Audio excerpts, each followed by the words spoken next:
I'm Elaine. Welcome to my blog .stampwithelaine.com and welcome to this Wednesday's project. I love interactive cards, and the new sliding door in the new Spring Summer catalogue fits the bill. You'll find it on page 43. So let's get started. You need the barn door stamp set and the sliding door framelits dies. If you purchase them together, you'll save 10%. I've got mine in clear mount. We're also going to be using the Simple Stripes textured embossing folder. Now this bundle comes in at $37.75 and the Simple Stripes textured embossing folder comes in at $7.75.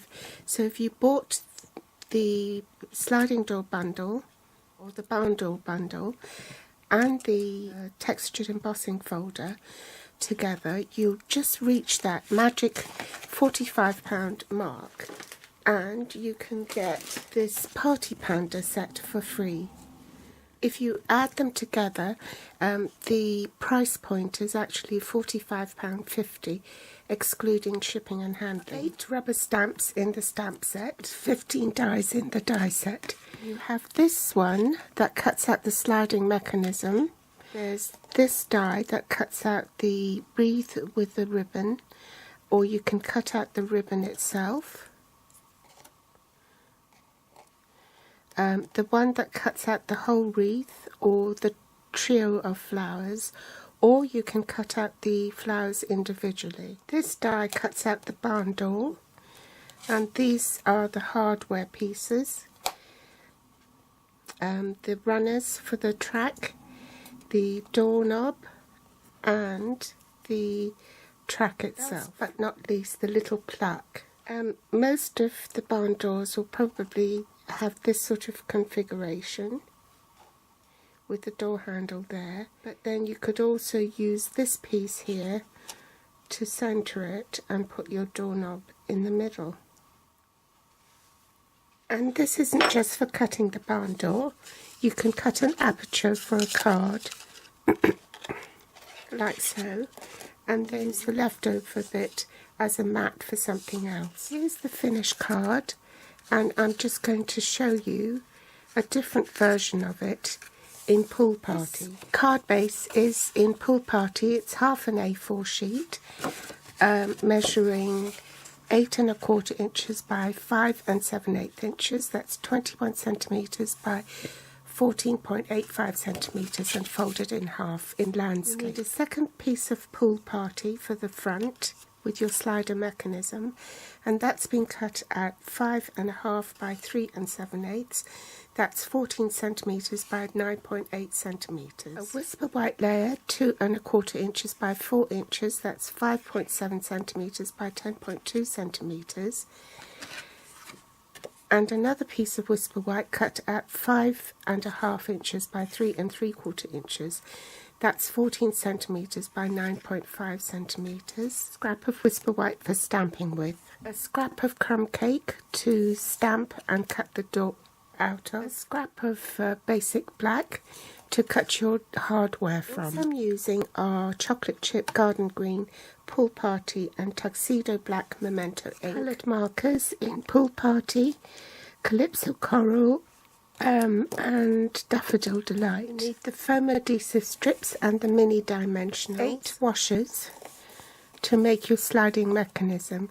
Now I had to get these from a specialist hardware store because the ones at our local B&Q or Home Depot or whatever DIY store you have in your part of the world didn't have the exact sizes I needed. The track is 1/4 inch wide, so you need a washer that's larger than that, 1/2 inch in diameter, and the hole is only 1/8 of an inch. Hole has to be smaller than your mini dimensionals. Hold it closer, then you can see a bit better. So that hole is smaller than the mini dimensionals. You need 4 pairs of washers, and of course you need your big shot and magnetic platform.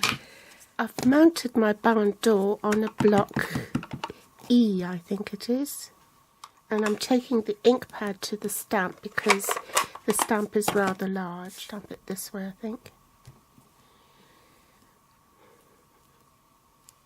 cut my barn door at the same time. Do that off camera as well. Then you need to cut your hardware, so let's take the magnetic platform, clear cutting plate on the bottom, your cardstock, of these, and the track, and the doorknob.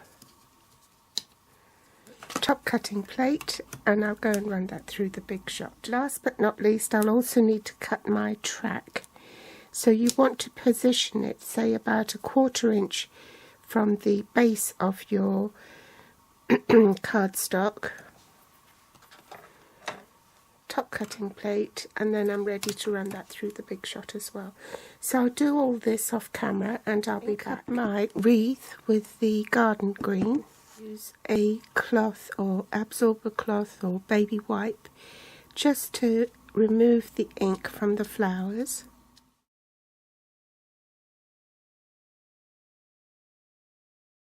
Pop that on my magnetic platform with a base cutting plate at the bottom to make my die cutting sandwich, and then this die on top of my stamped image, top cutting plate, and I'll run that through the big shot. Next I'm going to stamp the Party Panda.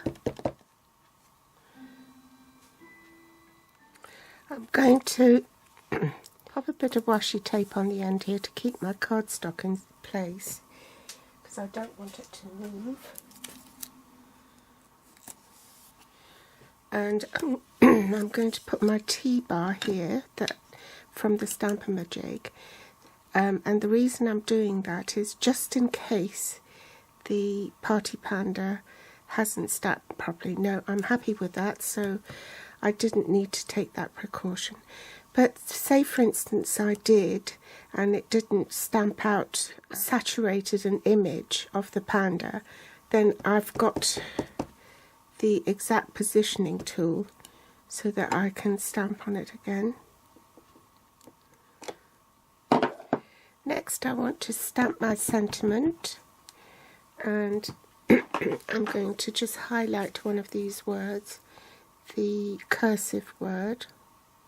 So again, use my cloth to remove the ink from there. Take my pool party marker and ink up the part of the word. Have fun it. Stamp. Oh, you fool. I don't believe I did that. I've just inked it in pool party again. What a dork. I should have done it in Calypso Coral. Let's try again.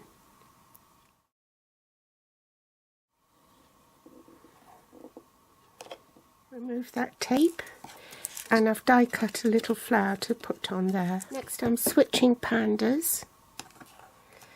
Back with my Tuxedo Memento black ink, and I'm just going to stamp him here. That's come out perfect. Just use my markers to colour in the little spots on his party hat. And I'm doing the same with the sentiment. It says, and nothing but happiness come through your door. So take that off.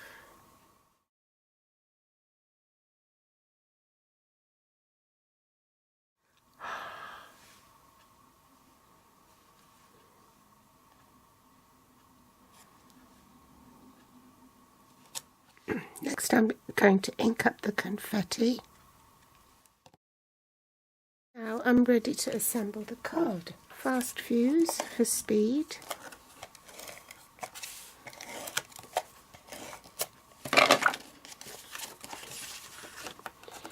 Make sure it's straight. Oh, I've committed. It might be a little skew with a simple stripe folder to run through the big shot on my slider mechanism part. Big shot platform, base cutting plate, the folder with the cardstocks inside, top cutting plate, and ready to run it through the Big Shot. So I'll do that off camera. I've embossed my card, and rather than use the bumpy side, I'm going to use the deboss side. Next you need to adhere your card to the centre of that. Then prepare your washers. 4 sets, 2 at the top and 2 at the bottom. Then you need to put the mini dimensionals on each washer.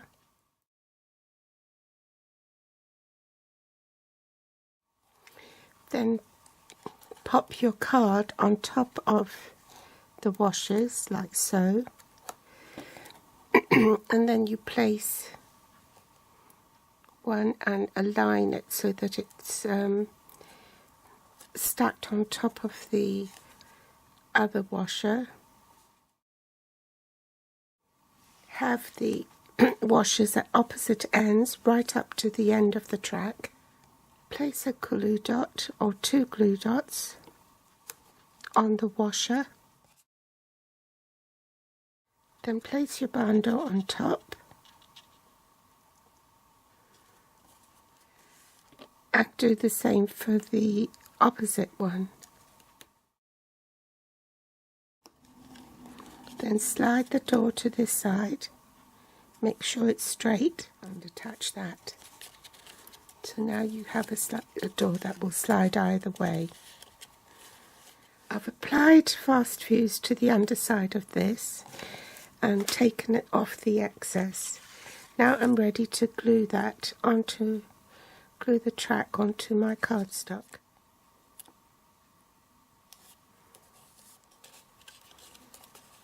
I only want the glue dot to attach to the straight edge of the runner. Fold the excess glue dot in and only attach the straight edge like that, the illusion that those are running on the track.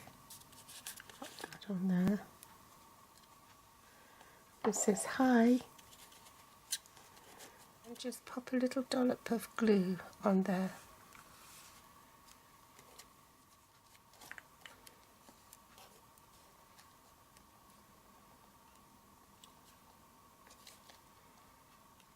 Flip it over. Now I'm ready to attach it to the back of the front of the card. So you need these foam adhesive strips to allow the runner to run freely.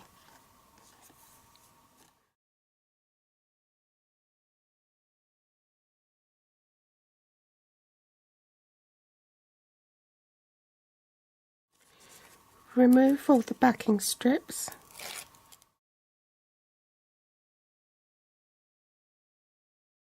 and place it on the front of your card. Mini dimensionals on the back of the wreath, and let's pop it on the door to make it pretty. So there you have it. I hope you've enjoyed today's tutorial. If you like it, do give me a thumbs up, subscribe or share on Facebook, and my grateful thanks if you do. If you're watching from YouTube, you'll find the list of supplies I use below this video in the Show More section with direct links to my online store. They'll also be listed on my blog here at blog.stampwithelaine.com. You can find me on Facebook, Pinterest or Instagram. Thanks for watching, and I'll be back soon.